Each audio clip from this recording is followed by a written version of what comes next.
Hello everyone and welcome back to this Python course. In the previous lecture, we started with data structures. In data structures, we saw list and list indexing.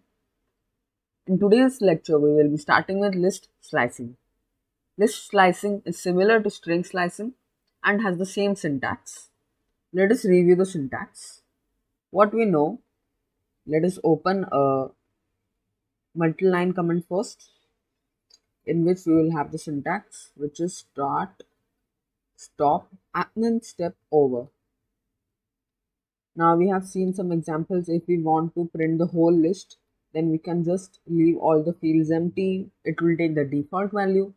And we have also seen that if we do 0 comma and then we not comma, if we put colon and then -5, then it will -1, it will only take till the second last value, which is still 4. Why? Because the value which we specify is not taken, so we can just leave it empty if we want to, and it will print out the whole list. This is also a way. Then we saw how to take out even numbers. We want the whole list, so we'll leave it empty, and over here we'll specify 2 for the step. So it will take every second index value. So it will take the first one 0, then skip 1, then take 2, then skip 3, then take 4. This is how we will get all the even index places.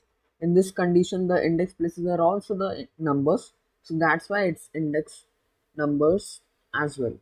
But this will give us only index even number places. Now this was slicing. Let us have some examples of it. Let us just figure out some syntaxes with it. So we know how to print this out. Let us go with the same example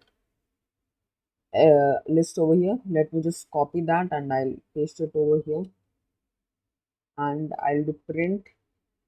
In print you will say example, but over here we'll open square brackets, and in that let us say we want the whole list first.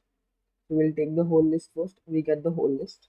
Now let's copy the same thing and let's see what we were telling, that does the last value come.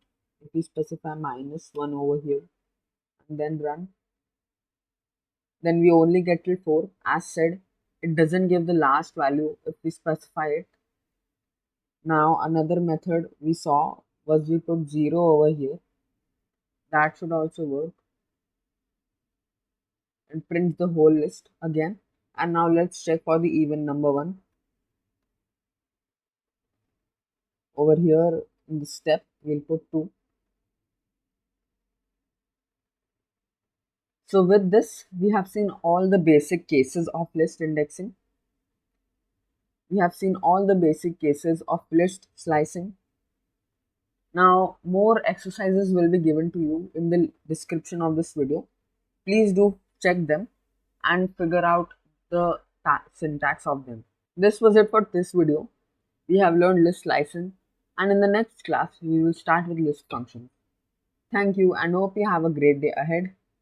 Please do like this video and subscribe the channel, and also share with your friends.